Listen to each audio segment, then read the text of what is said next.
Entering Kenmore. Doors will open on the left.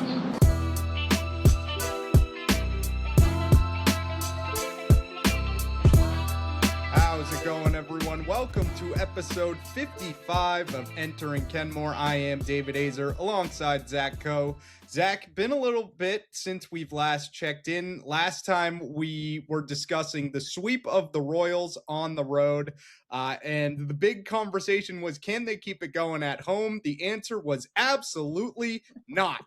I believe they went 1-5 in their homestand against the Twins and the Braves. Obviously lost both of those series and then came out on the road again and looked like a totally new baseball team. They beat the Guardians on the road, scored 9 runs in both of the last 2 games. We will definitely get into the series and do a deep dive there, but I think we have to start with the Roman Anthony injury updates. And it's been kind of a whirlwind because we saw Sam Kennedy go on the Greg Hill show, kind of be a little bit snippy, like, oh, are you a doctor, Greg? Like, oh, Yeah. Last time I checked, like, oh, the definition of a sprain and a tear or whatever the conversation No was. evidence. Yeah. No evidence is what he said. There's been no evidence of a tear. Which then has been refuted by Roman Anthony himself. So there's a lot to get into with this. I think there are a lot of different angles we can attack this from. But first, Zach, how are you feeling and where do you want to start on Roman? Yeah, I mean, obviously, I think that the starting point is simply that this team has no idea how to communicate. It's something that we've harped on a number of occasions. It's the number one thing that I have hated that anyone involved with the Red Sox has ever said about anybody, and that, of course, is Sam Kennedy calling the fans liars 2 years ago now, the winter weekend 2024. But like I wrote a story on it. This is the Roman Anthony communication is one thing, but it's a much, much larger problem that the organization has with communication. And I know that, how do you say his name? Zach Gelb? Gelb. Yeah, I know Zach Gelb had a doctor on EEI on Saturday morning that was essentially like, well, it's mostly semantics because a sprain is technically a tear. So Anthony and Kennedy are saying the same things, like everyone making a big deal out of it is just playing semantics. I assume Sam Kennedy knows that. So why does he then have to go and be like, and I know, like, and Greg was radioing it up, and it's a tear in his pinky finger, and I had heard that they were the same things before any of this came to a head, but like Kennedy knows this, so why does he be like, oh, well, Dr. Hill and Dr. Kennedy can get to the bottom of this, but there's no tear, there's no signs of a tear, like, why not just, like, they're just not, no one is on the same page, and that is constantly the case with this team. It's like a soap opera. You said it in the group chat the other day, but you were watching the Mariners game and they called the Red Sox the most dramatic team in baseball. And it's true. And it's because they just they refuse to communicate. Like, to have your team president go on the radio and say there's no evidence of a tear, and then to have Roman go on the pregame show, like, 4 days later, a week later, be like, oh, well, it's a tear in my right ring finger. Like, just get on the same page, like, get your messaging together. Like, and I understand they're the same thing. They're saying the same thing and it's semantics, but it's so much worse when it's Kennedy that's going up there and being a dickhead on the radio and, like, saying this stuff. Like, it's just, it drives me up a wall. And I've said it about, that's my number one problem with Sam Kennedy, is that he tries to spin it as he's a local guy and he's a fan and so he knows, but then he goes on the radio and acts like you're a fucking moron. Yeah. Like, it drives me up a wall, and, like, ultimately we can get into the setback and stuff, but the fact that they just cannot ever get on the same page as far as communication goes is nuts. You're the Boston Red Sox. If you want to run yourself like a private equity firm and like a business, and then, like, a big business the size of the Red Sox in the business world would never not be on the same page communication wise. So either be a sports team and be all over the place, or be a private equity firm and don't spend money and do this, but have your messaging be the same, but just pick one. Like, I cannot stand Sam Kennedy. The poor messaging has been a trend really in this Breslow era. Like since it really began, I mean, you've seen it time and time again, and even probably before that with Sam Kennedy and John Henry, because we talked about it over the offseason. Basically, every time a microphone is put in front of their mouths, they say something that pisses off the entire fan base. Yeah, But the they're fact Gerard Mayo. Right. But the fact that they're doing this with their now franchise guy, the guy they were leaning on to be an MVP candidate in his first full season in the major leagues, now they're calling out this guy and kind of presenting the notion that he's soft. Like, I just don't understand how your line of communication turns into making Roman look bad. Your franchise guy, to the point, like you said, he has to go on the pregame show.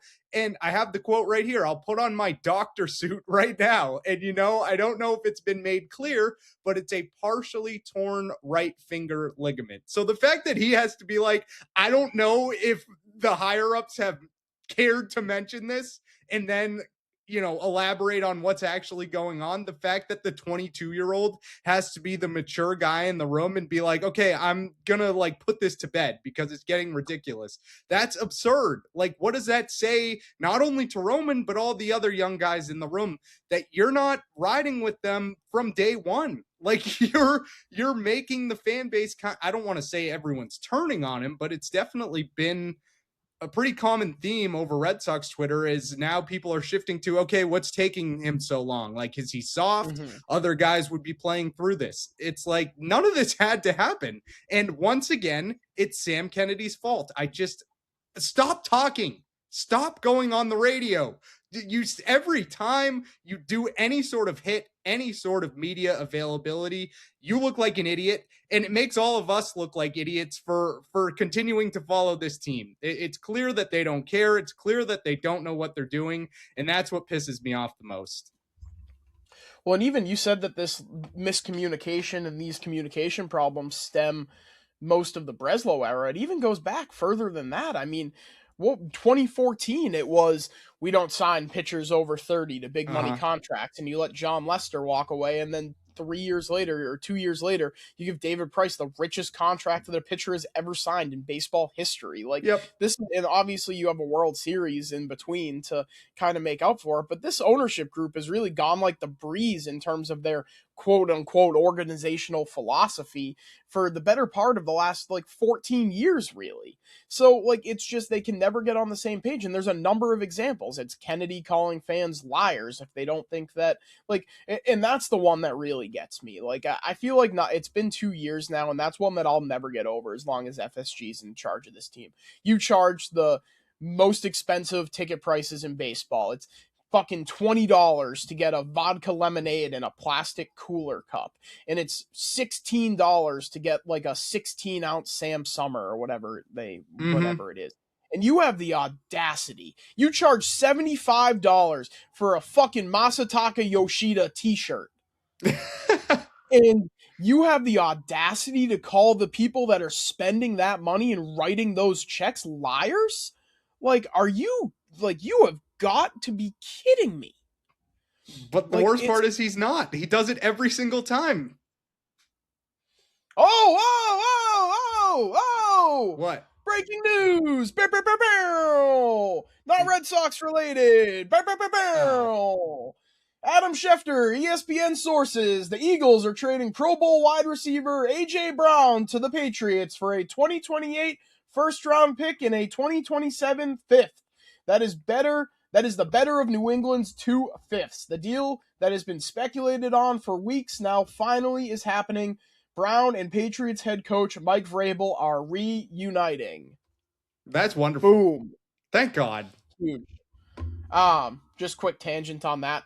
Thank God, because if you didn't spend and I posted the video when they drafted Caleb Lomu with their first round pick, and they didn't use a single one of their premium picks on a wide receiver. So if then you went and got snaked by Howie Roseman and he gets dealt elsewhere, and you're stuck going into the season where you have sky high expectations and a super tough schedule without a number one wide receiver, if you're going into it, Demario Douglas and Kyle Williams and Kayshon Boutte, that would have been an absolute Romeo Dobbs. disaster. Yeah, I forgot Romeo Dobbs is the most forgettable Patriot of all time. He Every hasn't time even I played see a him, game yet, and I already forget he's on yeah, the team. no, Yeah. yeah. Like I was on my quick aside. I was on my sleeper, one of my dynasty teams on sleeper the other day, and I have Romeo Dobbs, and I Oh, looked at it, and I went, "Oh yeah, he's a Patriot." I added you know how you can add the nicknames to yeah. I added Patriot question mark as his nickname because I just always forget about it. But yeah, I mean that is an awesome pickup for the Pats. I mean to have a deep threat, like a true like all pro caliber deep threat for Drake May's deep ball, that's going to be a lot of fun to watch. Not to mention, I think they should still bring back Stephon Diggs. I don't think they're going Dude, I to, don't hate it. but like if you can give him a 1 year, what, 10 mil, less than that, Yeah. Yeah, I it's mean, honestly, like you probably would even deserve more than that.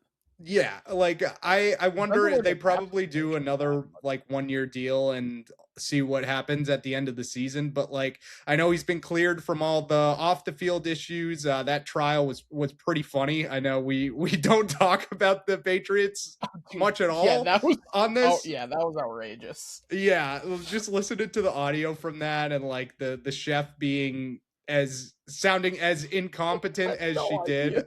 Like, oh my god. No idea what she was talking about. Yeah, Yeah. yeah. Like what Yeah. what are we doing here? But And like I think they should bring him back. That's if you bring Diggs back, Brown, and Romeo Dobbs in here on top of what you already have, like that is one of the yeah, best that's a receiver rooms really in the elite league. room. Yeah, absolutely. Yeah, I mean, I don't see. The only issue you run into there is if like, okay, you have two diva wide receivers in Yeah. Diggs and Brown, are they going to wind up fighting over the ball? But like at this point in Diggs's career, I feel like he's sat around the entire offseason, and I know part of that was due to him dealing with all that legal stuff. Which like, dude, if you're like if you're that judge or if you're on that jury or like any of the people like signed up to like work on that case, you're like, dude, like why, like she just wasted their time in doing that. But I mean there really hasn't been any sort of traction on Diggs landing anywhere else since that happened too, so if he's just going to stick around on the free agent market, I don't see why you wouldn't bring him back. Like this is a team that now has Super Bowl aspirations, and you need to, like, even with AJ Brown, which is a massive boost, like I still don't know that this is a team that you look at and go, okay, yeah, that's a true Super Bowl contender. So Mhm. I think you're a lot closer to that if you do bring Diggs back. Yeah, that and like just to speak on like where the wide receiver market is at right now. Earlier today, Odell Beckham signed Yeah, back with the Giants. that's So true. if they didn't kick the tires on Stephon Diggs before that, and I understand there's a connection to New York, but it's safe to say OBJ is over the hill way more than Stephon Diggs is right Oh, now. So absolutely. you could Yeah, get him when was the for last pennies on the time? dollar. When was the last time OBJ was like a true, like, not even like number one wide receiver, because you'd have to go way back to his first stint with the Giants for that, but like a serviceable wide receiver? That It's Super Bowl year with the probably Rams? and honestly, he came on late there, so it's probably one Yeah. of those years with the Browns, Yeah.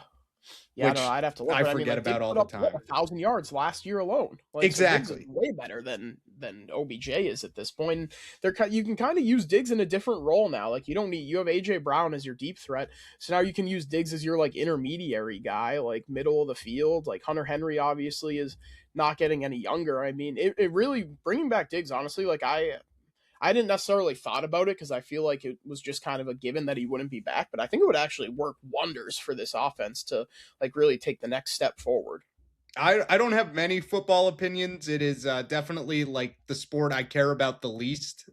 Mhm. But I will say I've been kind of thinking about that all off season. Like I know this has been a story that AJ Brown to the Patriots has been a thing since like February, but now that it's actually happened, like get greedy here. Bring Diggs Oh, back. absolutely. Like I Yeah, would love that. But yeah, I also know that they would be have awesome. stuff with Gonzo that they're going to have to figure out. So, how much money do they really have? And also, Kraft tends to not open up the checkbook more than these other teams where the Rams are trading for Miles Garrett and giving a first, Right. second, third, and Jared Verse away. Like they are just all in every single year. It's crazy. But Yeah. if you can get it done with Diggs and it's not that expensive, like why not at this point? I don't Yeah, I see mean, any other team that's really rivaling you in the AFC if you have both of those guys. in getting AJ Brown, I don't think this is a stretch to say. I think this is the best / most talented wide receiver that the Patriots have had on their roster since Randy Moss. Easily, I would say. Like Like on I love paper. Julian Edelman. Yeah, I love Julian Edelman, but I think AJ Brown's a way better wide receiver than Julian Edelman was. He fit the scheme and he excelled because of the scheme, but in terms of like pure talent, AJ Brown is light years ahead of Julian Edelman. Yeah, quick aside on Edelman, his Sam Adams beer is awful. It Oh, was really? it was terrible. No disrespect, I love Julian Edelman as well, but that beer, I hope you didn't taste test that. Like if he approved that, my opinion on him changes just a little bit. That was rough. Yeah, I bet he tried it and was like, yeah, whatever, I don't really give a shit. Yeah, Check's gonna clear all the same. I know. I bet Zdeno Chara was like refining it because that was the best one out of the four. Oh, really? That was pretty the best easily. One? Yeah. I gotta try. I haven't found that variety pack anywhere. I gotta go seek it out. Well, I will say I have.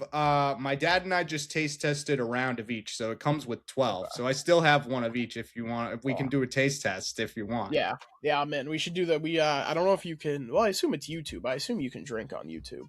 Yeah, probably. Or even Twitch. I know you can drink on Twitch. So we could do like a Twitch stream where we taste test it and then post the results on YouTube. I like it. I like it. That. We can do that for sure. By the way, debut stream last night was a ton of fun. I think all of the viewers were various family members. So hopefully we can expand that out next time around. But we're looking to make that more of a regular thing. So keep an eye on the Twitch page as well. That was talking Patriots, talking Twitch, and talking beer all in one segment there. That's just the entering Kenmore experience. But did you have anything else on Roman? I know we were interrupted by the breaking news.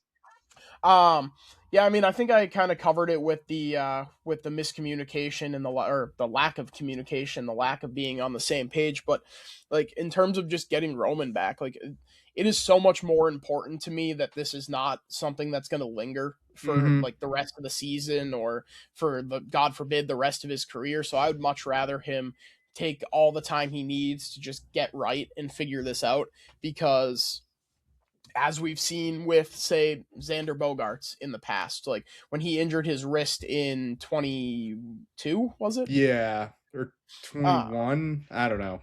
One of those years. Yeah, 1 or 2. When he injured his wrist, I mean, that lingered with him for the rest of the season. I just want this to take however much time you need, get it squared away. And like, I feel like people are just trying to rush him back because, and it goes back to what the front office did to him in the position that Craig Breslow and the rest of the team put him in at the beginning of the season, where it was like, okay, this is the guy. He's going to be the savior. He's going to be an MVP candidate in his first season. And so now people are looking at him, and like you said, the team has kind of painted him in a light to where he looks kind of soft with the way that they're saying it's not a tear, it's not a tear, to where he's having to go on with Bradfo to essentially defend himself and be like, it is a tear. Like, and part of that is just the media market, but part of that is the team's own making. But I just want him to take however much time you need to get this thing squared away, because you can. And I think Tracy put it, I have a lot of qualms with Tracy that we'll get into. Namely, his bullpen management is awful. But I think Tracy put it well on Rich Ken Ted on Wednesday, where he was like, look, like this is something where when this guy's at his best, we know what he can do. We saw it last year, and you don't want to have him back in the lineup and him not performing well and being like, well, like I couldn't give you my best because I was only at 50% because one of my hands isn't working.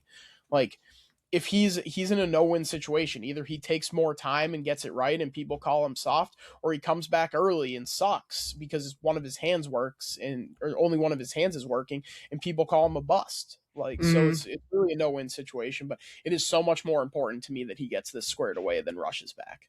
It's interesting that none of the same things are happening with Garrett Crochet's recovery right now, where no one's really out on him. No one's like, what's taking him so long? He just suffered a setback too. And I echo the same sentiment you had on not rushing Roman back. Like at this point, I think it's kind of safe to say this is a lost season, where you'd rather just see development and call up some young guys and see what happens. I don't want Garrett Crochet to rush back either. What's the point? Like at this point, I'm like, take all the time you need. I guess the rotation is good enough. I mean, you have Brian Bayo every fifth day, and that's kind of a coin flip at this point. He's unreal in relief. I'll get to the numbers when we get into the Guardian series, but he's really good in relief. Yeah, but the opener every single time just is a sacrificial lamb. It doesn't matter who's out there, they cannot get it done. They're due for at least 3 runs in that first inning. So it doesn't really help if Bayo's going 7 shut out of the bullpen when your offense can't do anything. And we'll get to that later too. But at Right. this point, I'm like, Roman, Crochet, take all the time you need. Like, what's the point? Well, there is so the to me, I kind of look at them in two different lenses because Roman, I want to see back this year. Like Yeah. Roman, you have to see back this year because he still has development to like be done. We know what Crochet is at the big leagues, and we haven't even gotten into the contract stuff. If he spends 120 days on the IL with a left arm injury, they get the 2030 player option is voided, and it just becomes a full year on the deal. Okay. So, like, obviously, it would get into some funny business if he feels like he's healthy and like on like it's probably not worth ruffling the feathers for the extra No. year, but like if it gets to a point where it's getting close there, like I think maybe you do start to slow play it a little bit just to see if you can't get that extra year back. But he's only spent 30 days on the injured list right now, so we're talking about him missing like the rest of the season. Feels like way longer than 30 days. Yeah 35 I think it is. Yeah, I guess it was just about a month ago. Yeah, so that makes sense. But I I have kind of been noticing that I haven't felt the loss of Crochet as much as I thought I would, just because more than half of the rotation has been way better than you thought. And I know we'll get to Ranger, who's been struggling a bit, but Gray, Tolley, and Early have been solid pretty much every time out, where it's like I don't miss Crochet as much as I miss Roman in the middle of this lineup. Even if he was playing like he was to start the season, at least you have the upside there. And I guess it's a bad time to mention this, seeing as the bottom of the lineup was absolutely cooking this entire series. But overall, I mean, you'd have a way more complete lineup if Roman was in there. Yeah, I mean, I have the numbers right here. I wrote a story on it today, but Sonny Gray, Peyton Tolley, and Connolly Early posted a 2.48 ERA in 80 innings in the month of May. So, That is like, wonderful. you're really not like feeling the effects of losing Crochet as much as you would be ordinarily. Like, you're Which not is feeling it the wild. same way that the Tigers are feeling losing Scooble. Mm-hmm. Exactly. That's a really good comparison. Yeah, because I guess I didn't know fully what to expect from Tolley when he was called up, just because the secondaries were such a big concern last year, and really he hasn't even been fully leaning on those secondaries. Still, he's There was kind a of just lot been of fastballs. It was like yeah, all fastballs against the Braves. which they caught on to the second time around, but the first time around it was kind of that same approach, and it was just all soft contact. So Right. I don't know what the real difference is this year. Maybe it's just more confidence and more of the secondaries have developed further. Not that he's been particularly leaning on them, but I just, the jump to year 2 is something I didn't really expect. I knew he had the possibility, but I thought it was going to be more of a slow burn with him.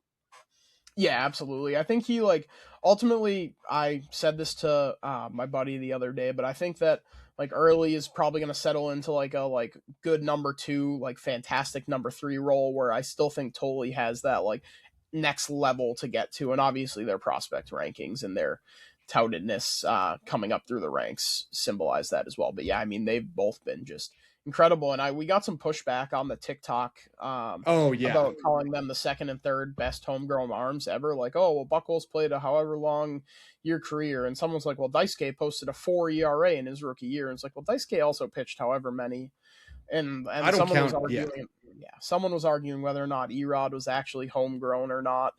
Which like which I said I give it credit. I give them credit for Erod because they traded for him as a prospect and then Mm-hmm. developed him that way. But like people, yeah. So, but I don't know how you cannot say that they're the second and third best homegrown arms. Like it was in the let me see if I can find it quickly in the Tim Healy piece about from today about Craig Breslow. But this century, the only homegrown Red Sox hurler to post multiple seasons of at least 120 innings and 2 wins above replacement, as calculated by Fangraphs, is John Lester. And now you have 2 guys that are obviously they didn't hit 120 innings last year, but both of those guys are on pace to soar. At least Early is definitely, and Tolley will see what they do with the innings as things wind down. But Early's going to fly past 120 innings, and he's already accumulated over one win. So I have to assume that unless he completely falls off a cliff, that he's going to eclipse the 2-win mark. I think he's also capable of top 3 in Rookie of the Year voting. He hasn't been getting as much love as I feel like he should be in that front, but it's obviously still early for it. So if he keeps this up, I think he should be in that conversation. Ultimately, I don't see him winning it, but if he can be top 3, that's just another nod to this pitching development, which we'll get into has been very one-sided, where they can develop pitching out of their minds. But the second you put a hitter in front of them, they're like, well, we have no clue what to do here. Yeah, what a hitter? What is this type of thing? Let me see if I can find the Rookie of the Year odds real quick. He's got to be up there. I haven't checked them in a while. I assume McGonagall is. I don't know about running away with it because Murakami's been so good, but the injury doesn't help him. Wow. Okay. Mm-hmm. McGonagall plus 115. Mm-hmm. Murakami is plus 370, and then Bazana, Basayo, Messick, DeLauder, Yasavage, Tolley, Okamoto, Jensen, Antonacci, Emerson, Jones, Schultz, Early. That's horrible. So he's plus 7,000. He's got the 15th.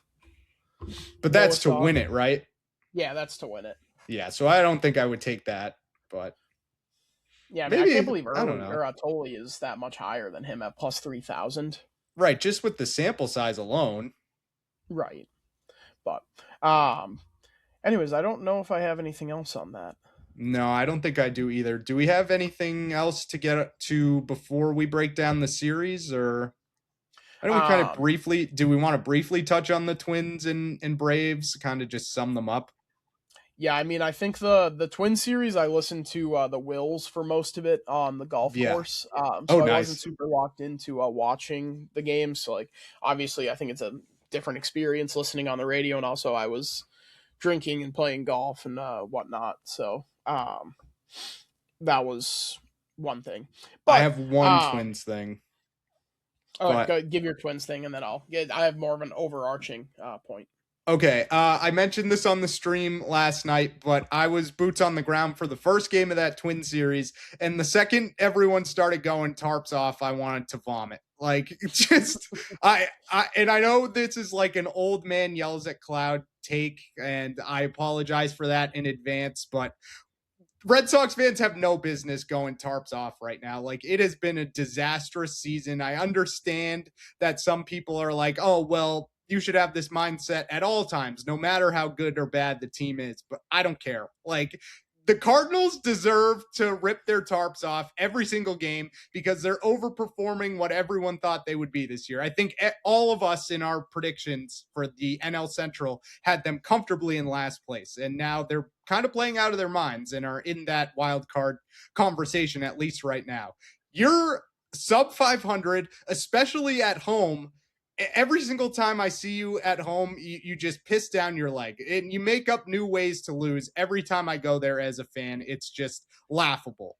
And we have people right after Justin Slayton pisses down his leg, blows the lead, gives up, I think, 4 runs. And then we're going tarps off immediately after that. It's just, it lacks feel. And being drunk there was the icing on the cake. I absolutely hated it.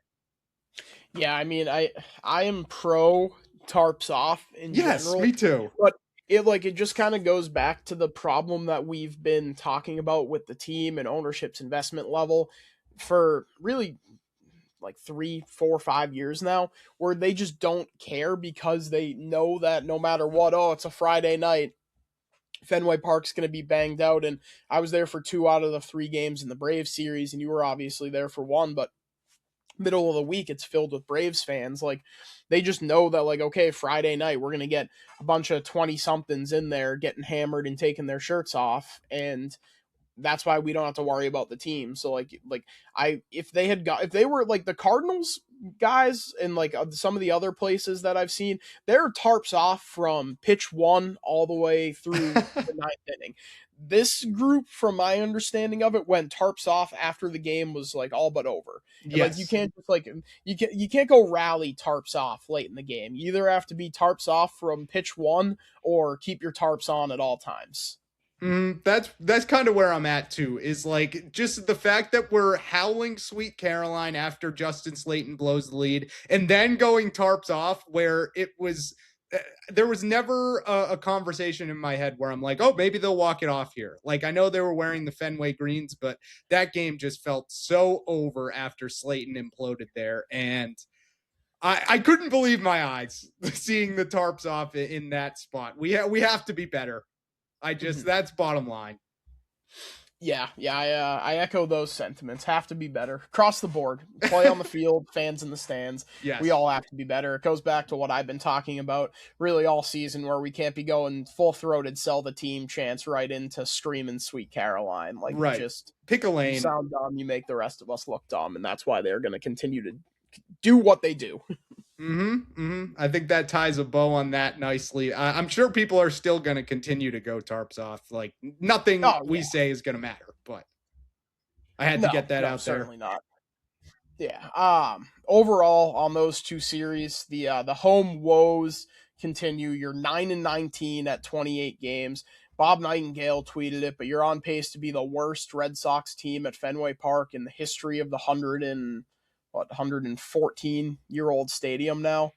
So yeah, that's obviously awful, but like just the offense, it's 25th in batting average, 24th in OBP, 28th in slugging percentage, 30th in ISO, 30th in home runs, 30 in runs scored, 29th in WRC plus. Like it has to be better at Fenway Park. And we've gone over it over and over again, but this is one of the most hitter friendly parks in the league. And you get to play 81 of your games there, and you're one of the worst teams in baseball there. It doesn't make any sense at all. And I don't want to hear the excuse, oh, well, it's cold. The other teams, it's cold for the other teams, and they're 19-9 against you at Fenway Park.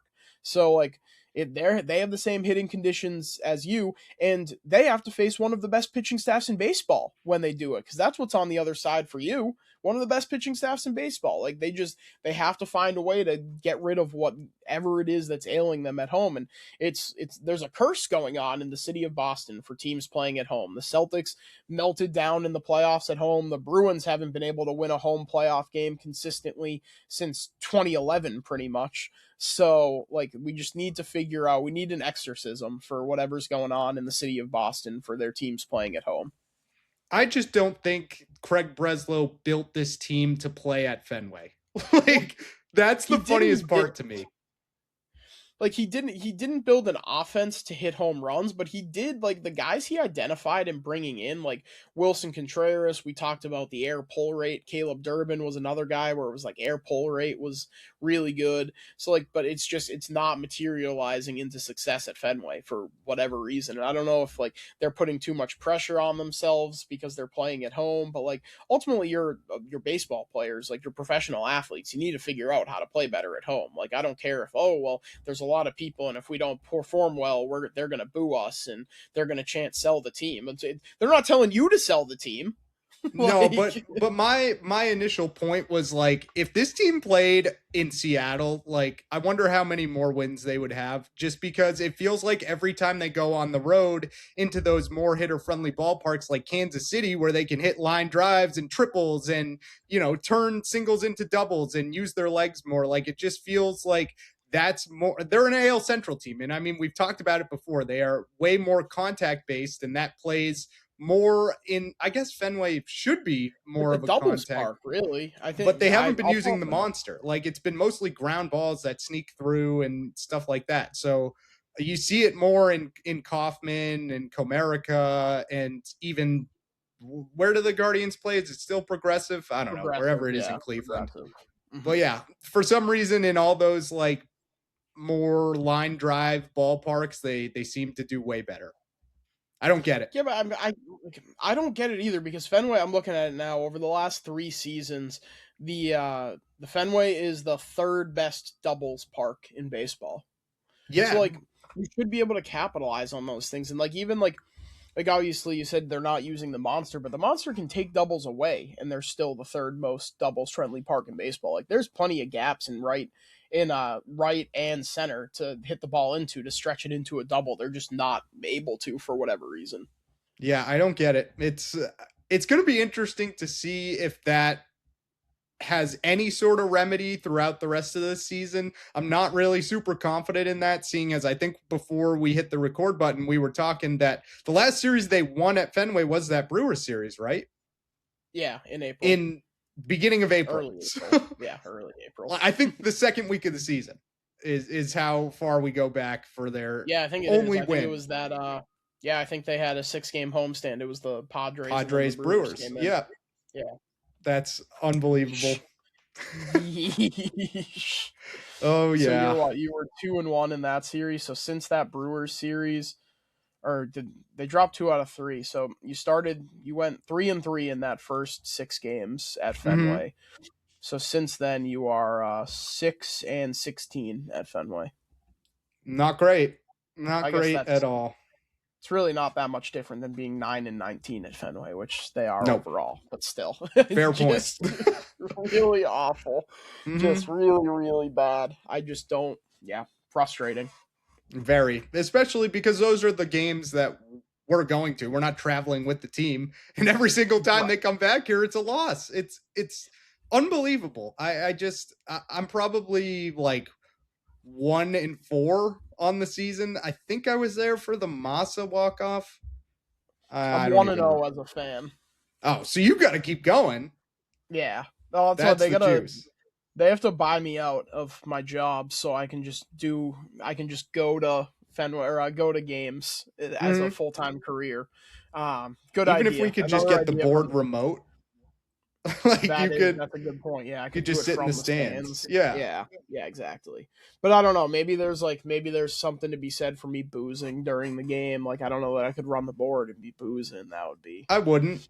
Yeah, no, I wouldn't. I mean, and obviously, I don't. But but if I was in the stands, I think there's something to be said for going as a fan. I would still technically be there working if I was there with just a remote board. Yeah, just to reiterate, we are not drinking on the job. For anyone who thought otherwise, you're wrong. You're a liar, and I'm going to call you on it. I'm going to call you on it. Yep. Do you want to get into the Guardian series? Yeah, let's start with game 1, a 4-3 Guardians win. This game was over in the first inning because it doesn't matter who the opener is. They cannot pitch in baseball games for whatever reason. The opener for the Red Sox just stinks, and this time it was Tyler Samaniego. And so I have a fun little stat here for you. In the 4 times the Red Sox have used an opener, they have allowed 9 runs this season. Brennan Bernardino, Everyday Bernie, obviously has been the opener in years past. He was traded to the Colorado Rockies for what's his name? The guy who stole all the bases, Braden Ward, who that's all he does. He steals all the bases in AAA. So you trade him, you trade your opener, and now you have Brian Bayo, who can't pitch in the first inning, and you've used an opener 4 times where they've allowed 9 runs. In his entire career, Brennan Bernardino has started 14 games in which he has allowed 6 earned runs. That would have been nice. So, that's just where things are going with the opener. And credit to Tracy for not just continuing to do the same thing over and over again, which is, of course, the definition of insanity, switching things up from Moran to Samaniego. Same result. I don't understand what it is about it, but I know Zach Kelly has had success doing it in the past, so I wouldn't be opposed to seeing him. I would even maybe necessarily be interested in seeing Tyler Uberstein come back up when he's fully healthy. I think he just started a rehab appearance. Can he come up and be an opener? Obviously, he's more of a starter, but can he be an opener throwing from the opposite side of Bayo? Because Bayo has been unbelievable in a bulk relief role, and I don't know what it is about him that he can only pitch behind the opener. I mean, obviously it helps having not have to see the top ends of the lineup over and over again, but in some of these appearances, like the Detroit one, I think that was the first time they used the opener. He had to see the top of the Detroit lineup in the second inning anyways because Moran was so bad. But it's obviously a little bit skewed because he's been pitching in bulk, but Bayo qualifies among relievers, and he's got the 3rd lowest reliever ERA in baseball at 0.71 behind Louis Varland and Aroldis Chapman. That's kind of insane to put that into Yeah. perspective. But what is so cursed about these openers? I don't understand it. And And you mentioned Zach Kelly. If that happens, I'm just not watching the game at all. well, and ideally you'd like it to be someone giving you a different look, so you'd like it to be a Yeah, lefty coming in. So like that doesn't necessarily work there, but yeah, it's so bizarre and like a court. Obviously, there's no way to know if he's telling the truth or not. But Bayo says that he's doing everything exactly the same when he's starting versus when he's going in the bullpen. So like I don't know if it's just like I mean obviously the one difference is he's trotting out of the bullpen rather than sitting in the dugout for an inning if it's at home, or like maybe they could try that if they do choose to start him again. It's listed as a TBD on Thursday, so we'll see what they do. I think it'll probably depend on where the bullpen's at, which we'll get into it with I guess we haven't gotten to the Whitlock injury yet, so we'll get that on the oh, back end.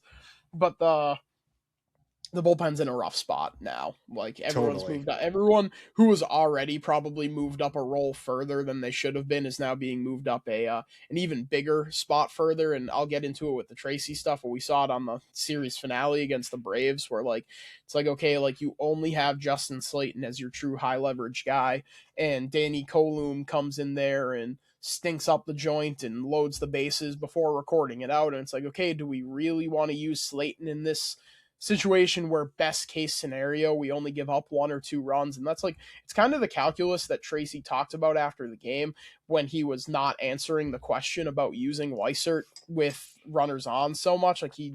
He really like narrowed it into the scope of the game, Yeah. which rather than like being like okay, well you do this all the time, like it's not just this game that this happens. So but yeah, the bullpen is in not a great spot, so we'll see what it's early in Tolley, right? Yeah.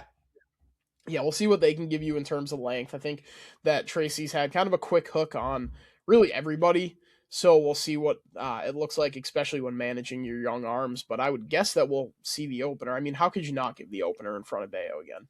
You have to. I mean, that bullpen ERA is staggering. That is very surprising. I know he's been good, but to be that good out of the bullpen and be that horrible as a starter just makes absolutely Yeah, no makes no sense. sense. I don't know what to attribute it to, because if it really is like he doesn't like trotting out of the dugout instead of the bullpen, like I'm like, what are we talking about Well, here? that's a change you could just make. Like you could Right. just have him go out there a little bit like later and then just have him trot out of the bullpen rather than come out of the dugout. There's no rule telling you that your starter has to come out of the dugout. Get the bullpen cart back and give him a ride. Maybe that's it.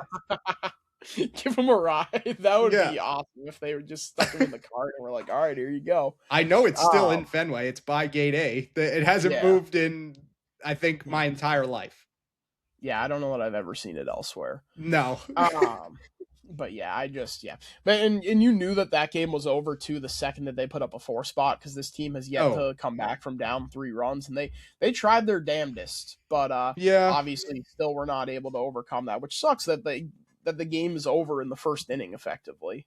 Right. Like that's the most annoying part is it's kind of poetic that the opener gives up 4 and Bayo goes, what, 7 shut and you still lose. Yeah. So Uh-huh. even when Bayo's Yeah. on, it's still, like I said, they invent new ways to lose basically every night. It's such a tough watch, but I guess the rest of the series was a silver lining. It's not to say that I'm like thinking they're turning a corner because they're heading back to Fenway. Spoiler alert for this next 6 games, or actually, it might only be No, 3. 3. Yeah, it's 3, and then you go to New York. Okay, so that oh yeah, I didn't even think about that. So it's not going to get much better, but No. yeah, I mean the bottom half of this lineup was cooking all series, and I know we'll get to it more in games 2 and 3, but that was a nice surprise. It's felt like a lot of those guys have just been automatic outs throughout the first 50 games, however much we've done now. 58. 58, okay, yeah. So for the first 55 of those, every time IKF's walking up, I'm like, okay, well, this isn't going to do anything. Mhm. Same with Durbin, same with who else? Meyer, really, which is tough Yeah, to say. Meyer, yeah. But nice surprise. Whoever's catching, whichever one of the two is, or I guess now 3. Sometimes is catching. 3 are in the Yeah. lineup. Yeah. Well, I mean, even like, and obviously it's just how baseball works. So obviously you scored 9 runs in each of the last 2 games, but like you look at the lineup from Saturday, for example, and you have your top 4, and then it's 5 through 9 is Sogard, Monasterio, Kiner Falefa, Wong, and Durbin. Like they walked Wilson Contreras to load the bases to get to Nick Sogard because that's how little the bottom of your lineup fears or like strikes fear into the heart of other teams. Like it's just, but like I said, of course they score 9 runs in both those games, trotting out not the B team, but Sunday was definitely the B team. But yeah, it's just that's how it works. But yeah, just I guess we can get into game 2 if we're already on the bottom of the lineup. But they were absolutely fantastic in that one for a 9-1 win. Obviously, you kind of peter along and it's a close game until you break things open in a big way in the 9th. But the bottom of the lineup, they went 7 for 21, scoring 6 and driving in 6, including Connor Wong, who this poor bastard thought he had his first home run. Like, and it's like, that's gotta be such a kick in the junk for you. Like you haven't hit a home run since 24. You've never donned the Wally mask. You finally get it on. And then they, after like a 20-minute review, determine that it like just barely stayed in, and you already have all your catcher's gear on and you have to take it all off and go to second base. Like that sucks for him. But yeah, the bottom of the lineup, like let me get the exact. It was Sogard, Monasterio, Kiner Falefa, Wong, and Durbin. They came into the game Saturday hitting .228. And they went 7 for 21 in this one. So, yeah, great performance from them. Durbin has at least started to figure things out where he looks like he's like actually a Major League Baseball player now. That's something. Yeah, that was not something that you could say for the first 2.5 months of the season or however long we've been playing it. It looked for a while like he had completely fallen out of favor with this coaching staff and this team, and he's all of a sudden starting to put things together. I know that there was that video going around about him working at the lab. I think it's somewhere up on the North Shore, but he was working there and he kind of tweaked the way he was standing in the box. But over the last 7 games, which dates back to the Twins series, he's hitting .286 with a .797 OPS. So that's much more the player that you thought you were going to be getting. And whether or not he can continue to build off of that, that's one thing. But like at this point, you've made your claim in the Caleb Durbin camp. Like this is your bed, and you're going to have to lie in it. So we'll all be much better off if he can actually perform to his capabilities. Like obviously, I think that like Joe is going to be joining us shortly when we get into the Shirsey of the series voting, but he called Caleb Durbin his least favorite Red Sox player of all time. Like, so obviously he still has a long way to go in digging himself out of this hole that he got himself into with Red Sox fans. But like I said, .286 with a .797 OPS over the last week is certainly something to build off of.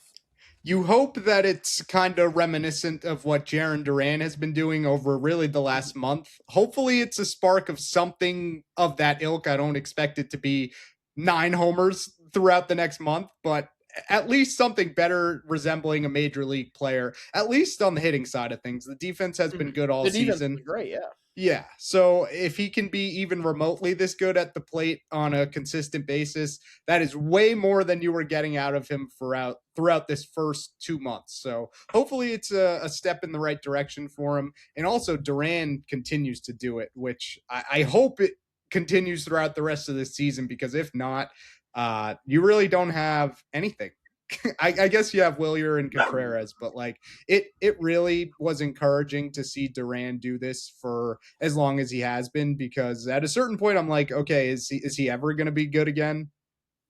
Right. Well, we talked about, I posted the video today. He was a change of scenery candidate where it was like, okay, like you've missed your window. Like, let's just get rid of him for what you can. And he's been the main beneficiary of this Roman injury. And yeah, obviously the kicking of the can down the road has continued to work for Craig Breslow. It's not going to always work, but like now Roman suffers another setback. And I think we kind of touched on it on the last episode of what does the rotation look like once Roman is healthy out there. And I think it's clear that Yoshida is going to completely fall out of favor, especially after he proved yet again that he's completely worthless out in left field in game 3 of this one.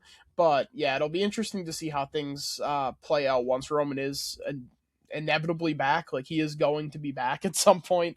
So we'll see how things pan out from there. But Duran has been awesome in his absence, which is like really all you can ask for, because like best case scenario, he's a back to like an MVP caliber player.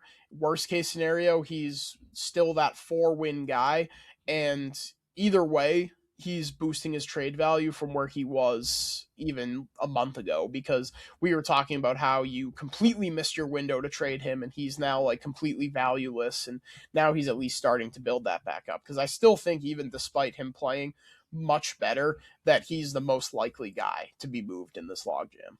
Totally. And that's the unfortunate part of all of this is no matter how good he's playing, once Roman is back, he's still the clear odd man out, like you said. Mhm. Like, so there's, I guess, like you said, the silver lining where he is building that trade value back up, but I still don't see him as a long-term part of this team just because of this problem that Craig Breslow has created and continued to not address at every turn. And that sucks because there was a time where Jarren Duran was like my favorite guy on the team, and he was lighting the world on fire after a bad start. He was an easy guy to root for, and I think at times he still is, even with all like the, well, you know, the slur doesn't help for sure, but like the media stuff I'm willing to overlook more sure.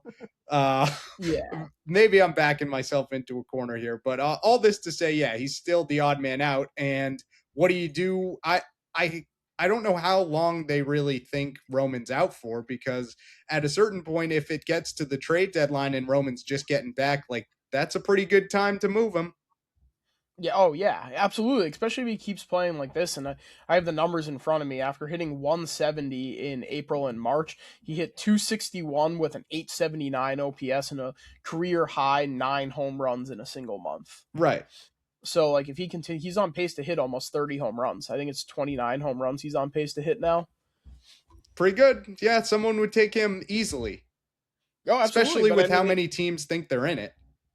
And it also, it kind of goes back to your, like, to me, like, I think that Willie Abreu looked to be completely untouchable to start, and he's cooled off significantly. And to me, I'm kind of starting to have some conversations about whether or not his streakiness is worth it to keep him around. Like, obviously, the Gold Glove defense is out there, but Duran has played really good defense as well, in left field, and obviously we've seen him in center, so I feel like he could pick up right at Fenway pretty quickly. But like it's certainly a more interesting conversation than I think it was going into the season now, because Abreu, after hitting 307 for the first 2 months of the season, is down to 260 with a 695 OPS. He's kind of lost the power stroke recently. So I just it'll be interesting to see how things play out. Like, really, I don't think there's a wrong answer for who you can trade depending on the return, unless it's Roman that you're trading. I think that is definitively the wrong answer. Oh, totally. And even Rafaela is in that conversation too, I would say, because he's been one of your most consistent hitters. What was it? I think he tweaked his back, right? Was why he was held out on Sunday. Mm-hmm. So not overly concerned with that. And I think it's whoever gets you the most at this point. Right. Like, Well, and part of the issue too is like you've built your roster where your 4 of your 5 best hitters, not including Wilson Contreras, are outfielders. So now, unless you're bringing in another bat, you're subtracting from your offense that's already at best one of the like most mediocre in the league. yeah. So you're talking about trading some, like, you have to make like a real baseball trade here. Like, I don't know who you trade an outfielder for and at what position you're trading, like at what position you're trading for, in order to move off one of these guys while still adding to your offense. So it's really a like brutal spot to be in.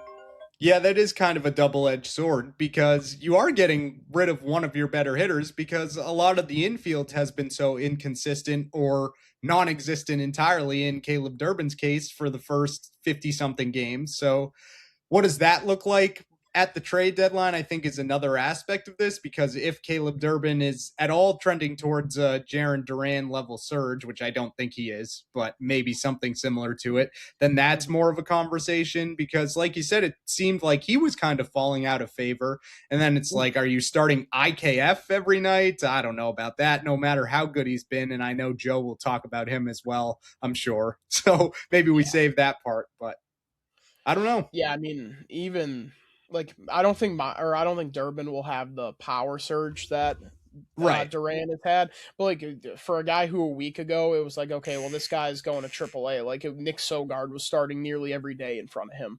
So Hmm. we'll, like it's for him to turn things on is a huge sign, especially because we talked about it. Durbin's been put in such a like I don't want to call it an unfair situation because if he was simply performing, people would love him. Yeah. But he is both Alex Bregman and Rafael Devers' replacement, and then simultaneously was one of the worst hitters in baseball immediately.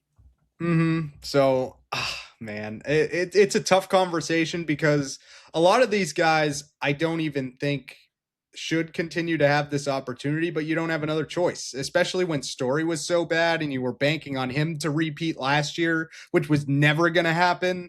Like Mm-hmm. your depth in the infield is not nearly as good as you thought it was. And at a certain point we're like, why are both Monasterio and IKF on this team? It seems pretty redundant. And now you see them getting pretty consistent opportunities. And I don't know, they're both kind of mixed bags.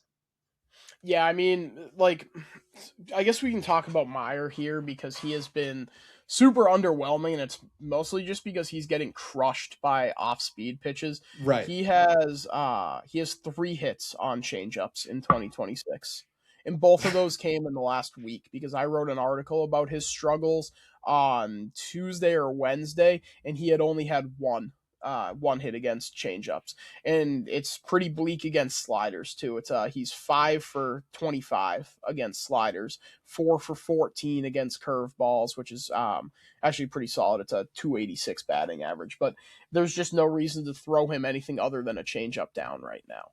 And it goes back to what we talked about a couple episodes ago. I actually still have the clip to post, but you put these guys in such unfair positions. Like Meyer probably wasn't ready last year when you called him up, and then obviously he misses however much time. Like with the injury, and obviously the injury proneness has been a question too. But like this is a guy that's still an unfinished product that's now having to be thrust into an everyday role where he's been looked at since he was drafted in 2021 as the savior of the team and hasn't been able to get the job done. So now everyone's looking at him and Roman and Campbell as the big three that all busted. Pause. But yeah, it's a tough situation to be in, and like we'll get into the Trevor Story stuff. But like if Meyer doesn't start hitting, what is Story's role when he comes back? Like there's still so many moving parts and like questions that need to be answered, and they're all things that should have been answered in the offseason. Totally. And I guess it is more of a conversation. I know we both understood that Meyer's bat would be slower to develop than his defense, which is already high caliber, like above major league average and pretty Yeah. much at every position too, which I think is an underrated part of it, is that versatility that you didn't really expect because you kind of always thought he was going to be the shortstop. And now that is the cool thing about Trevor's. I guess there's no cool thing, but interesting thing about Story's injury is he's able to play shortstop, and you're able to see that finally at the major league level. But when Story comes back, it is more of a conversation. Like at least defensively, I don't think he gives up that position. But like, could we be looking at a potential send down when Story's back? I don't know. Yeah, it's interesting. I guess I'll get into it now. I had it in the other notes section, but if Meyer's hitting, I think the answer is simple. That Story's either your second baseman or you're getting rid of him. But Right. now has a built-in excuse to his slow start to the season, which is part of the issue I had with them waiting so long to be like, oh, actually he's hurt. Which like credit to him for trying to grind through, but he, like Durbin, was one of the worst hitters in baseball while he was Right. trying to grind through it. So he's going to be back right around the trade deadline, and he's probably not going to have enough time to prove his value for a team to trade No. for him. So if Meyer starts to turn things around at the plate and he's your shortstop of the future, or Arias continues to build up and you decide you like Meyer more at second or third base, and you have Story with 1 year left, well, he's about to get 10-5 privileges after this season. 5 years with the Red Sox, 10 years in baseball. So he's going to have a no trade clause effectively after this season, and he's not going to have enough time to play. So as you build your team out for this year and into next year, and I guess didn't even touch on the fact that there have been proposals back and forth with the players union in Major League Baseball about Right. the impending lockout. Maybe that's a better video to loop George into things and post as like a YouTube exclusive or something like that. But as you start to build your team into next year, like you're not going to be able to trade Trevor Story unless he signs off on it. So like, how many spots is he going to sign off on? It becomes an interesting roster construction question, and how much time do you give him to turn things around before once he gets back? Like, are you just locking yourself into this extra year of him, or is he a potential DFA candidate if he comes back and struggles for say another month and a half, 2 months, just so you not clear the money because obviously you still owe it to him, but clear the roster spot and clear the pathway for both Meyer and Arias to stake their claim as the shortstop of the future. I get that this is kind of a lost season, but in that same realm of thinking, I would rather see Arias at the major league level than let Trevor Story attempt to figure it out at this point. Like, I just think it's the Arias. Probably not, but I just at some point we have to cut our losses with Trevor Story and really Masataka Yoshida because they can't stand him, unfortunately. Oh yeah, they hate both of those guys.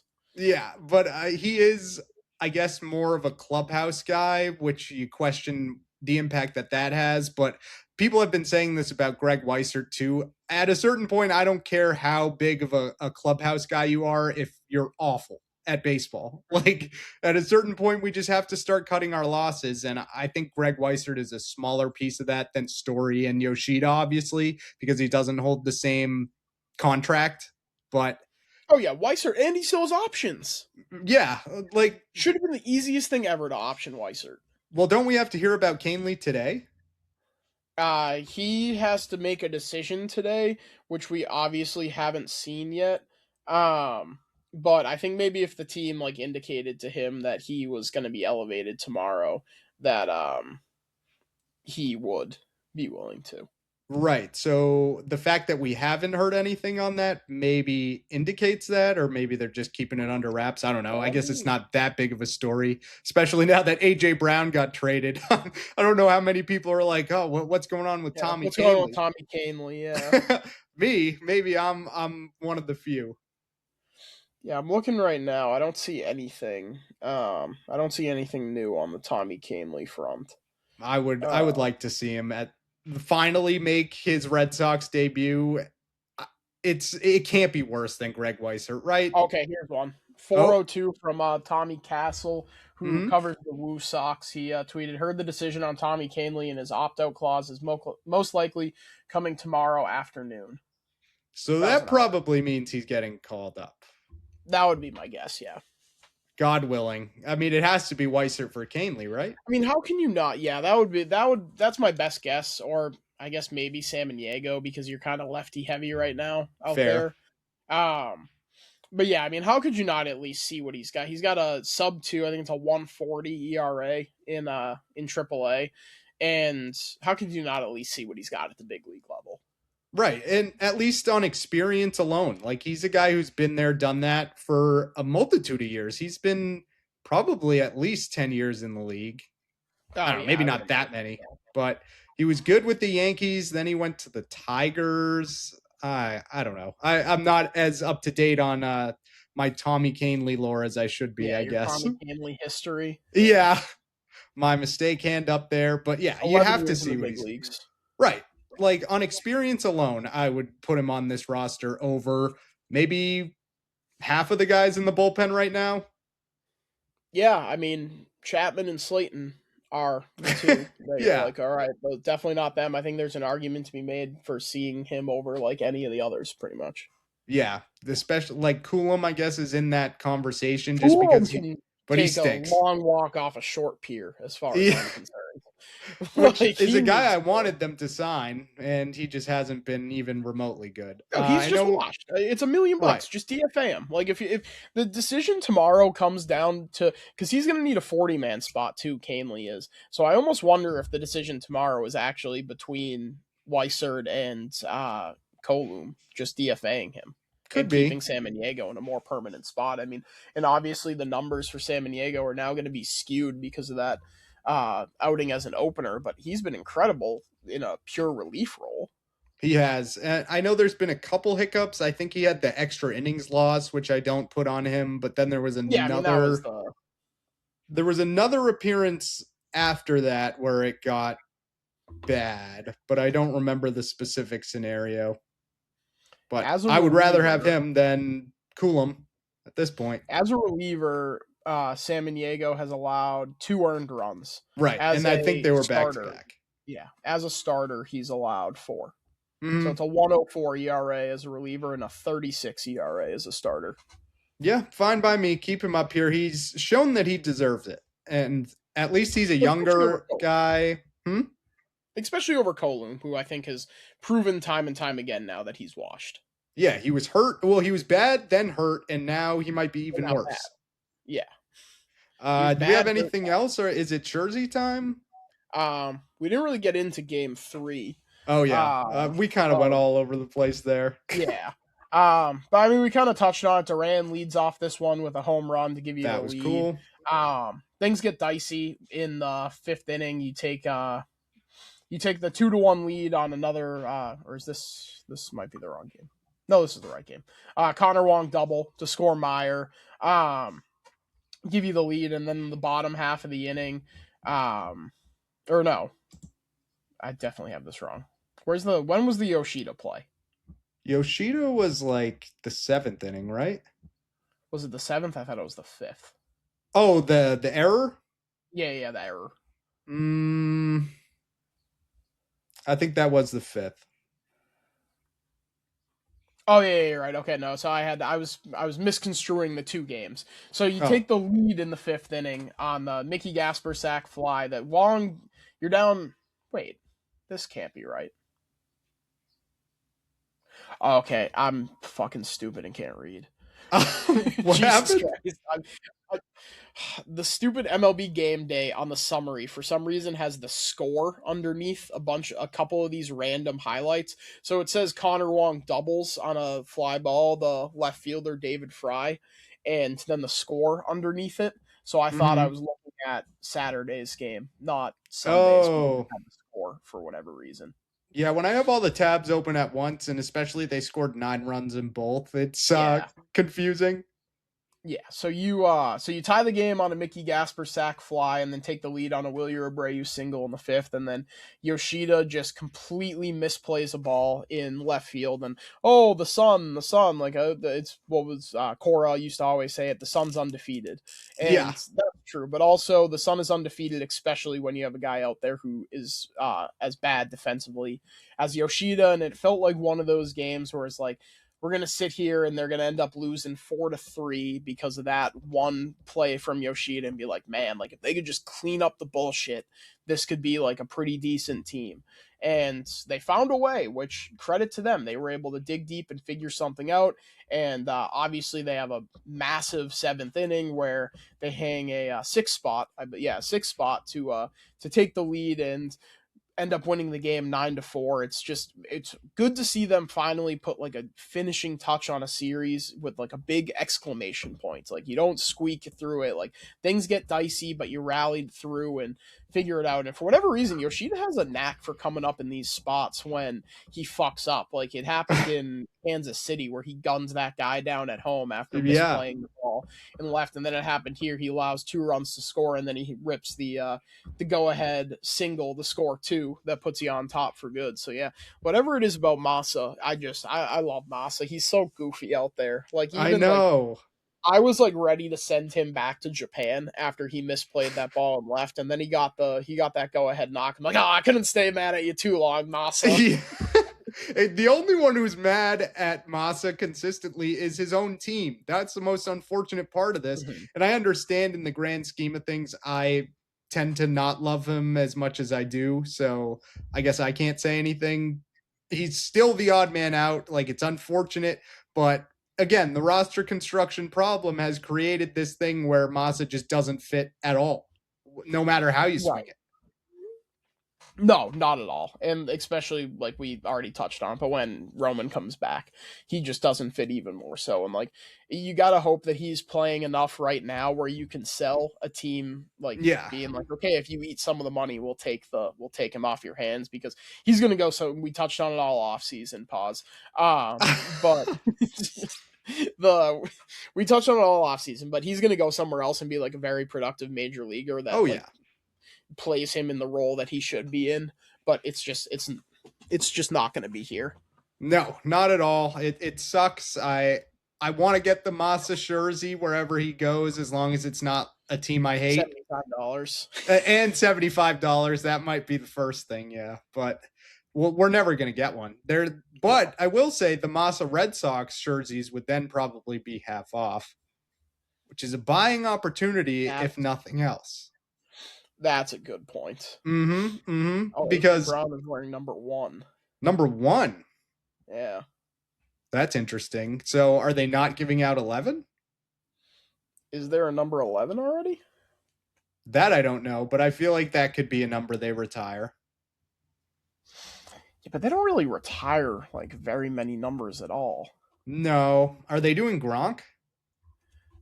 No, because they've given out 87. Yeah, I think last year.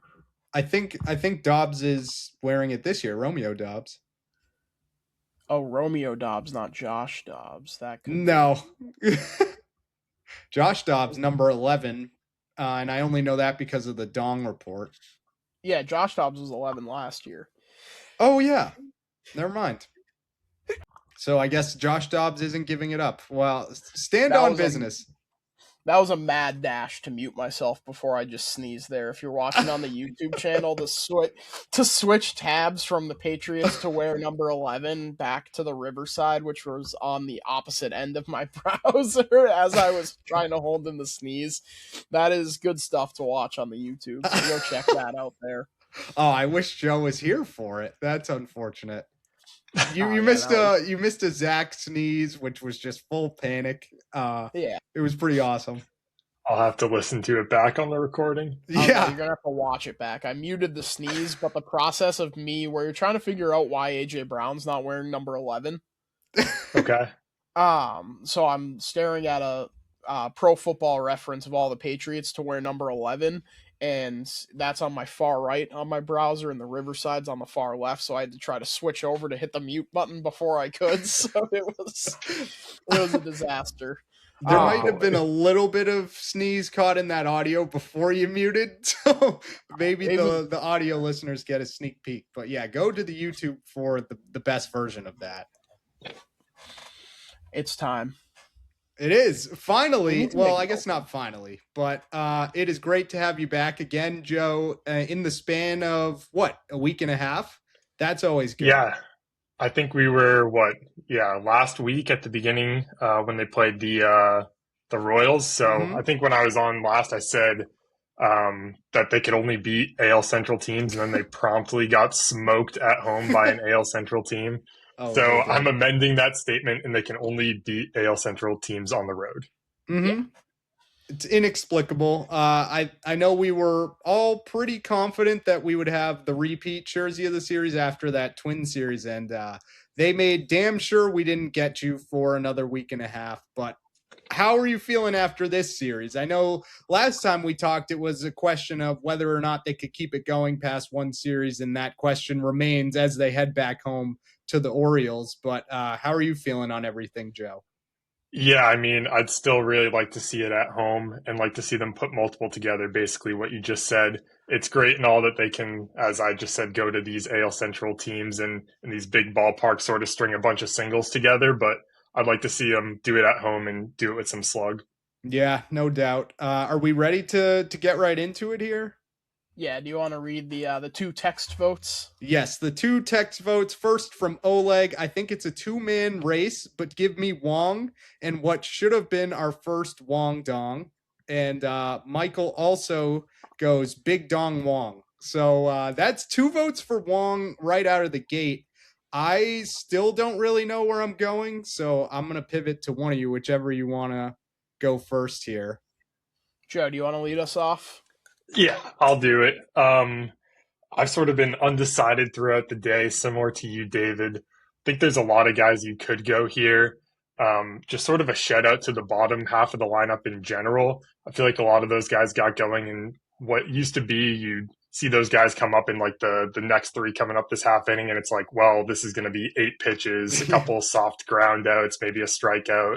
Like now could be a good time to go use the bathroom or something, get away from this for a half inning. But a lot of those guys really showed up in the series. And even going back to last series, a guy like IKF and Connor Wong in this one, even Caleb Durbin had a couple of big hits in this series. So definitely a shout out to a lot of those guys. Really badly wanted to vote for IKF. I just don't think he did enough for me in this one. So I'm going to go to the same guy I voted for last time, and that's Jarren Duran, who had a couple big home runs in the series. He's hits the leadoff home run in the third game, which anytime you can get a leadoff home run to start a game, you got to feel good about yourself and sort of ignites the offense. And I think he was on base when Yoshida hit that big knock, which ended up being sort of the game-winning hit there. But yeah, on base a ton, 2 home runs, loving what he's been doing. So again, yeah, going to vote for Jarren Duran in this one.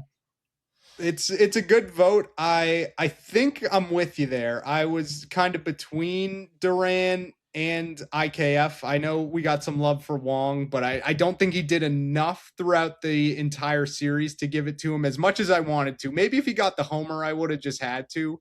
But what Duran has been doing throughout this whole month, Zach and I talked about it earlier, has been an underrated part of this team. I don't think they've been taking a step forward because of it, which sucks.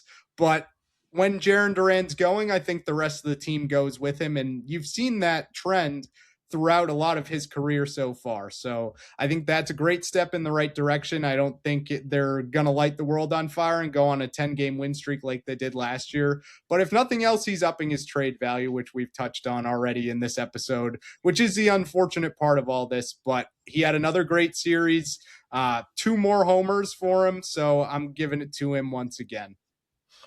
Yeah, to me, Jarren Duran got eliminated from Shirsey of the series contention on Friday night. Felt like he came up there in a couple big spots with a chance to bring things a little closer. Obviously, you wind up losing by 1, and he strikes out twice late on 2 just really awful pitches.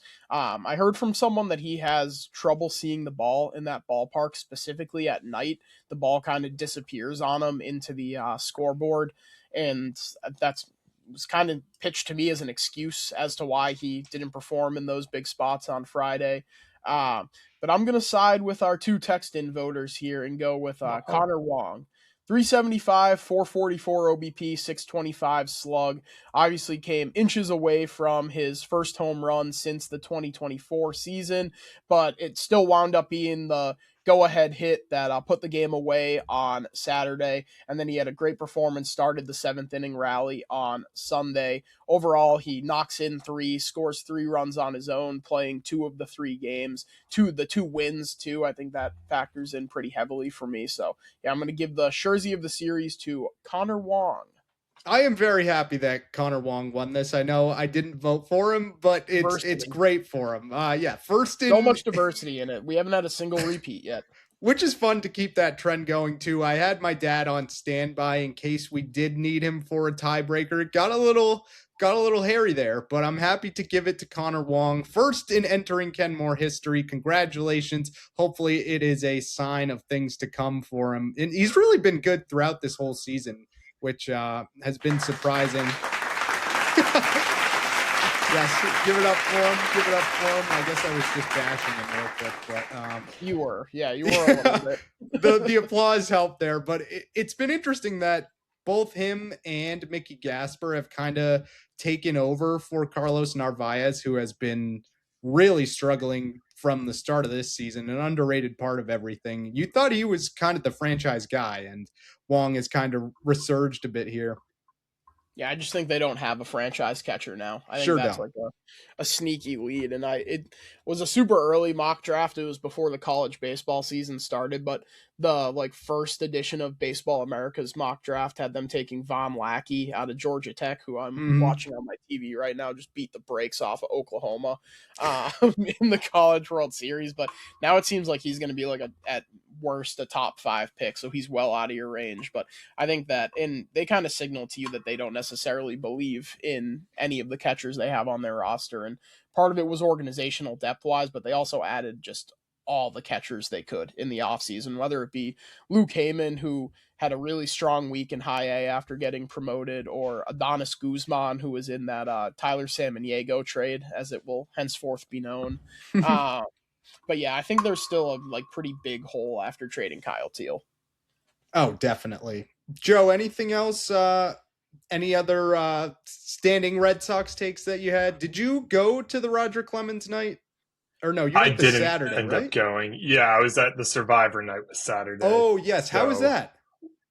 it was cool. They had a couple former players out there, sort of throw out the first pitch and get like an applause from the crowd. And they had a couple challenges set up, sort of in center field and right field from the show that you could go and do. I didn't get out there, sort of just hanging out with my dad on the third base side where our tickets were. But it looked like a good time out there. Did they do a giveaway for it? Yeah, let me go grab it. They had Ooh. I so didn't if know they you had bought any. like the special ticket package, you got a Survivor Red Sox buff, which is Oh, pretty that's cool. So cool. it has Oh, like the Red Sox logo and the Survivor 50 on it. Which I have a whole wall of Survivor buffs sort of the other way that I'm going to eventually hang it up with that too. Oh, nice. That is an ideal giveaway for you then. That I feel like one of the only things they've been doing consistently right is those giveaways. I feel like more often than not they're really good.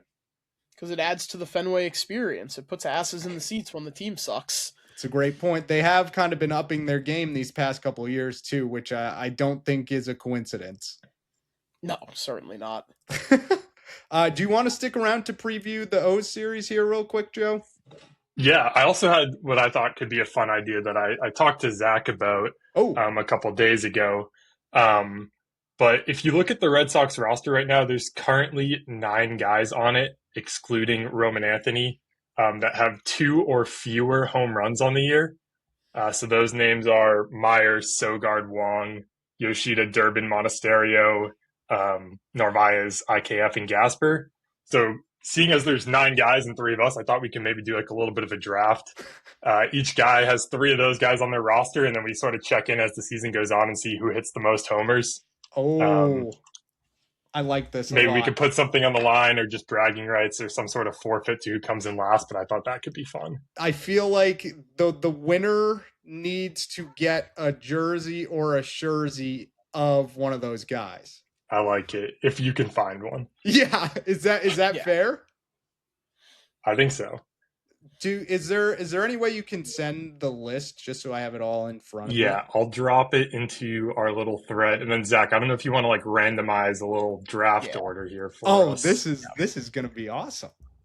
Now I have to consider also which Shirsey I would most want. Definitely plays into it. Oh, thank God IKF is on the list. Right. All right. Some So of these all guys, of these guys have two or fewer homers on the year.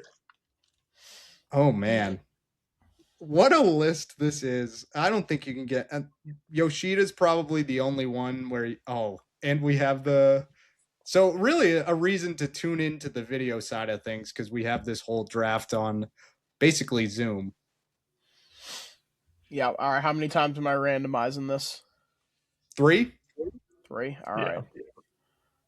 All right. Joe. Okay. Oh wow! I get the short end of the stick. Oh man! All right. So the Third draft pick. order is me, Joe, Zach. Are we snake draft? We're not barbarians, right? You're right. Okay. Yeah. I'm gonna have to take a look at this list. So it's just who has the most homers at the end. I think we go moving forward from this point. So like everybody's a clean slate with 0. Okay. And then whoever's 3 guys add up to the most. Okay, I like that. Oh boy. I feel like I have to go Meyer. I'm gonna take Yeah, I Meyer feel like one. that's the pick. Uh, I feel like that's got to be the pick for one, just because you know he's going to be playing no Right. matter what, pretty much. Like a lot of these guys, is Yoshida on the team at the end of the year? Is Gasper staying the rest of the season? Same with Sogard. I'm not totally sure. Yeah, I think Meyer's the pick there. Yeah, I Joe? think Meyer's the strong one for sure. I was sort of hoping that I got one because you don't have to make a decision, and now I think it definitely opens up a little bit. Mm-hmm. And I think of the names left, I'm just gonna hope that he's gonna get a lot of playing time and go with Caleb Durbin. Um, it's hard taking him second because like he only has one homer on the year and is off a position player, but you have to hope that the bat just gets going, right? It's a good time to Yeah. do it too, because we were talking about it earlier. This like past week, he's been kind of turning it on, so potentially could be a good buy low pick there. Or I guess not buy low, but a good value pick there. Oh man, things really get. Those were the two clear 1 and 2 for me. Things really get dicey after Meyer and Durbin just from a playing time perspective. Hmm. Give me the captain. I'll take Carlos Narvaez to maybe try to figure things out from here at the plate. Obviously, it's been super underwhelming, but I think if there's anybody that's going to kind of turn things back on and reclaim the starting catcher role, it's going to be Narvaez. So I'll go with Narvaez. And then for my second pick, give me I'll take Wong. I'll take both the catchers. Give me the lion's share of the catchers. Guarantee myself at least one of the everyday players. From everybody that's left between Sogard, Yoshida, Monasterio, IKF, and Gasper, I feel like playing time gets really dicey between the bunch. So I'll lock myself into a catcher. I don't hate it. I guess covering your bases, if nothing else. And I also Yeah. feel like Narvaez is probably the most capable of just running into one. Like probably the most pure power on the list. Oh I don't yeah, know. I would. Yeah, out of all the guys, I mean, I don't think any of these guys are real sluggers by any Right. stretch. But yeah. All right, Joey, this is your second pick. Yeah, I was hoping that Narvaez or Wong would fall to me, to be honest. Just again, playing time. It's really tough here. I think I'm going to go with IKF and just hope that the hot bat sort of continues. He had one homer recently and he had that one high off the green monster, so he can definitely do it. And he's got a lot of experience. His service time is up there compared to a lot of these other guys. So let's go with IKF as my second pick. All right, so these are my last two. I think, correct me if I'm wrong, it's between Monasterio, Yoshida, and Sogard. And then who else? And Gasper. And Gasper. Yeah. All right, so I'm going to have to go Massa, I think. I don't feel great about this pick, but I think he is probably, as long as Roman is out, is going to at least get an opportunity every once in a while. I just am more confident that Gasper or Sogard gets sent down rather than Yoshida gets DFA'd, because we've seen they've been kicking this can around as long as they possibly can. So he might not even last the full season the more I think about it. But as of right now, I have to go Yoshida. And then kind of on that same line of thinking, I'm taking Monasterio as well. Yeah, I don't hate that. I'm gonna get stuck here with probably Sogard, who's gonna end up in, or Sogard or Gasper, who more likely than not are gonna end up in AAA for most of the season. Mm-hmm. Yeah, I guess I'm on the clock then, and it's a tough call for basically what Zach just said, but I'm just going to go with Sogard. I think he might have more of a shot of sticking on the roster. And yeah, let's hope we can hit a couple over the wall. Yeah, that leaves me with Mickey Gasper, who I would venture to guess is the next player sent down to Worcester once guys start to get healthy or barring any type of acquisition or something like that. So I think I probably, getting the third pick is obviously tough here in any draft, but in this one specifically where I'm stuck with the catchers and all the catchers, The actually. third catcher. That is so funny. Yeah, They were all in the lineup. They They were were just all all in the true. lineup. If they all get in, if they continue to all draw into the lineup somehow, I'll be in good shape. But This until is then, actually going to be really fun to follow now because I think a lot of people, when any of these guys hit home runs, won't care, and we're going to be going crazy the second one Yeah. of these guys goes deep. We're going to have to keep a total of this going throughout the rest of the season now. yeah. So what? So we've got David's team. For those listening, is Meyer, Yoshida, Monasterio. Joe has got Durbin, IKF, and Sogard, and I have the catchers: Wong, Narvaez, and Gasper. I think that I think David's the heavy favorite here, leading into things. I'd agree. I don't know. It has to be a Meyer jersey, I guess. But I think it would be funny if I got a Monasterio at the end of this. That would be really good. That would be awesome. I don't know where you'd find it because they make it borderline impossible. There was a time we could have just bought it at the store. The fine folks at DHgate let you customize any jersey that you want, so you could just buy a Monasterio jersey, and it'll probably wind up being the same price as a maybe even cheaper. Anyways, yeah, exactly. If they're selling $75 Andrew Monasterio jerseys. I'd be the one guy who's bringing that home. Yeah, right. I understand that they can't be doing Monasterio jerseys, but some of these guys on the list, Meyer, they would have had Wong, Narvaez, maybe IKF. I feel like you can get a Yoshida pretty easily. Oh, yeah. Yeah. And he's on your roster, and he's sort of your guy. So. Yeah, but I don't want it. I need the more obscure one. Yeah, I mean, you can bet your bottom dollar back in the day there would have been a number 32 Andrew Monasterio jersey on that wall, but not anymore. It's like the Brock Holt kind of equivalent. Yeah, right, yeah. Because of woke, you can't get an Andrew Monasterio jersey anymore. It's disgusting. How could they do this to us? That is a great idea. I appreciate you doing that. That is a great call. Something I'm now looking forward to following throughout the rest of the season here. Quick clarifying question: is it cumulative or is it just whichever one player has? Oh, that is a good question. Cumulative. So all three of your guys can help out, I think. Okay. All right, I like that. So what do we think the winning number is going to wind up being? Over under 14.5. Oh my God. I still have the list in front of me. And I was going to say comfortably over, but now looking at the list, it might be under. Yeah, each guy would have to hit 5. I don't see that happening. It's going to be so tough. I don't know if my team has that in them. Yeah, I don't know that mine has 15 in them either. I mean, Wong hasn't hit one since fucking 2024. And he wasn't even the last never worn pick. the Wally head. Yeah, well, he has now. Wong has worn the Wally head on a non-home run. No, doesn't count. He's stripped of the Wally head. He had to go back. He had to take it off and go back through the dugout. Yeah, take all the high fives. Reverse high fives. Yeah, it was a real ugly scene for a guy who hasn't hit a tank in almost 2 years. Poor guy. I should have put him on the team just in the off chance I would have been able to get his jersey. That should have been the move. By the way, and I'm sorry that this is another tangent. I was walking back from working the game one day. I'm walking over the bridge. It's in the wild is a Connor Wong jersey. I couldn't believe it. The first one I'd ever seen at Fenway. I didn't say anything to the person wearing it, but I couldn't believe my eyes. This is why we need to get a little handheld mic that you can plug into your phone and then just hold it up and just do a little man on the street interview with the Connor Wong jersey guy. What's the thought process on the Connor Wong jersey?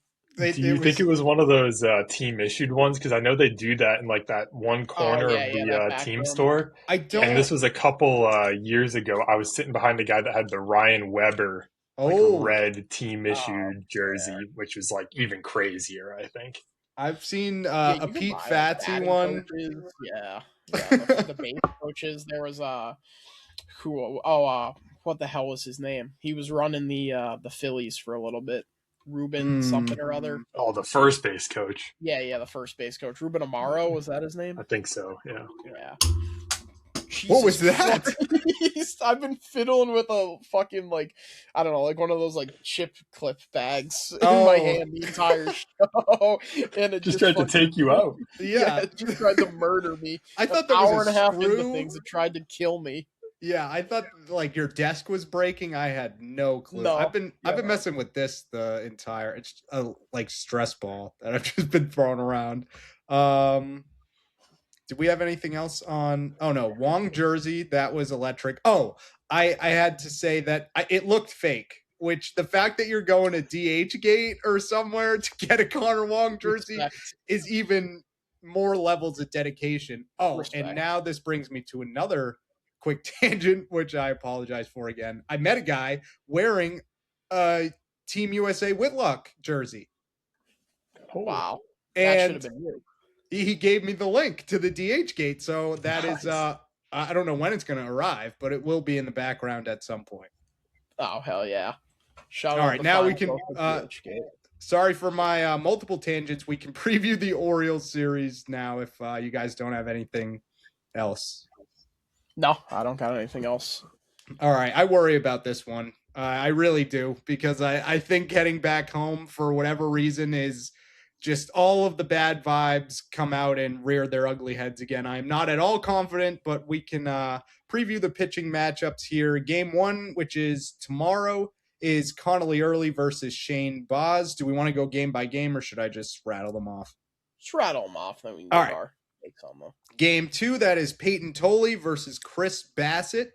And game 3 is TBD, probably Brian Bayo or an opener versus Trevor Rogers, who has been, I think, pretty bad this year. Yeah, he's been ass. He was also on the mound when they hung 17 on them.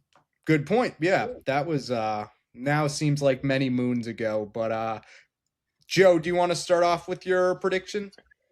Yeah, this is a tough one. I feel like in many ways the Orioles are sort of like the inverse Red Sox, where they have all the offensive talent in the world and their pitching has just let them down seemingly year after year. It's been pretty rough this year.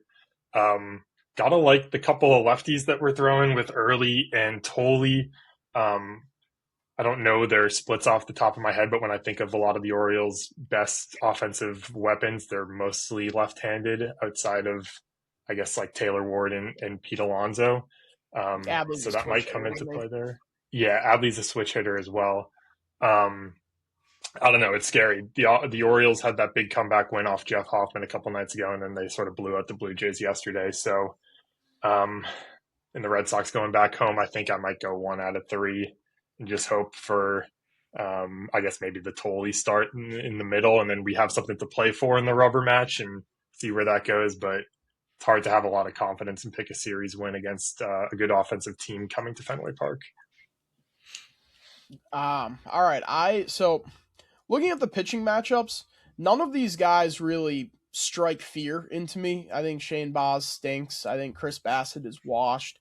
And Trevor Rogers, we've already seen the Red Sox hit really hard this year. But like you said, Joe, the whole coming back home to Fenway thing where you've really struggled has kind of scared me off of picking them to sweep this series, which based purely on the pitching matchups, I think I probably would have gone with to begin with. And the Orioles are riding really hot right now. They're 7-3 in their last 10. Mentioned it. They had that big comeback win off of Jeff Hoffman on Saturday to cost me money, which was super annoying. But I think I'm going to lean 1 out of 3 as well. I think you get one of these first 2, and then, like you said, you're heading into Thursday afternoon with something to play for and see where it goes from there. It seems like they, at least in all the series at home, they haven't just outright like lost the series in the first 2. So I think we're probably looking at a rubber match no matter how you slice it, but one that you're probably going to lose. So I'll go 1 out of 3 as well. Shane Boz seems like the type of pitcher who could break the all-time strikeout record against this team.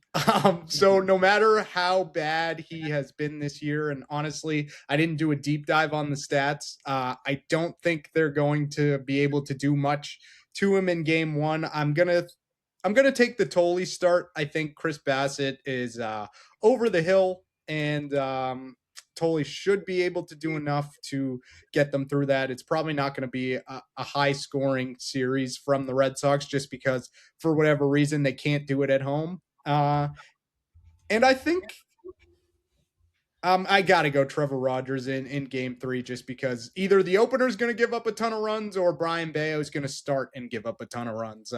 There's no ifs, ands, or buts about that, unfortunately. So I'm going 1 out of 3 as well. All right. Well, way to be optimistic after the series win.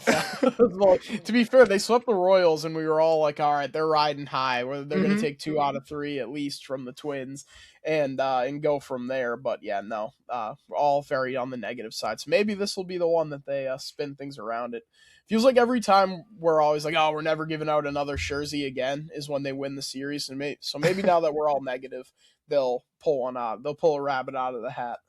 I mean, how good would it be to have Joe back on back-to-back episode? I guess we just did. Never happened before. 3 in a row. True. Yeah, it would be 3 in a row. Yeah. So if we can do that, and maybe if one of our guys who we just drafted goes deep in this series, that would be something fun that we can monitor. That would be good stuff. Yeah, so I don't even care if they win the series, honestly. If one of my guys goes deep, I'm considering it a win, and they're getting an honorary Shirsey. I think the first person to hit one of these out of our team should get an honorary Shirsey, no matter what happens in this series. I like it. Alrighty. Do we have anything else? Any final thoughts from either of you guys?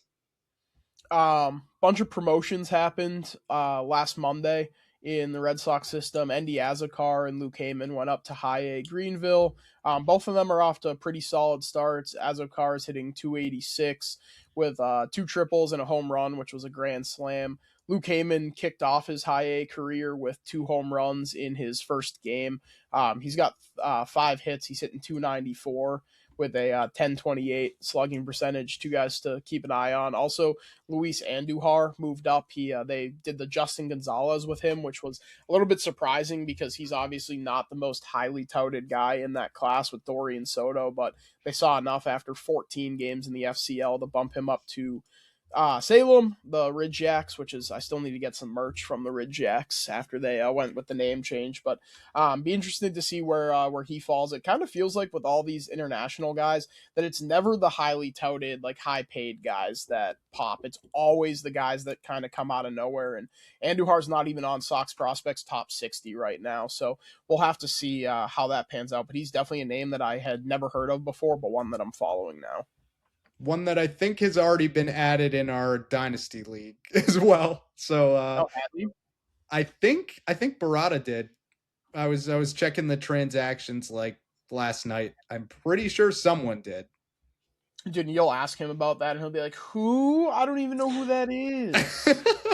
We have to get him on at some point. He was in the debut stream, but I don't think people could hear him. No, they couldn't. But we played Fortnite. It did not go well. Joe, if you ever want to hop on the stream as well and either play MLB or anything else, really, because MLB is kind of in a rough spot at the moment. Yeah, I'd run anything. I'm a pretty good Fortnite player, so okay. You guys need some wins. I can try to help out a little bit. We'd have to make that happen. Yeah, we'll see how consistent we are able to stream together, but I think we can also start streaming on our own. So. A lot of things coming on that front. Any other final thoughts from you, Joe?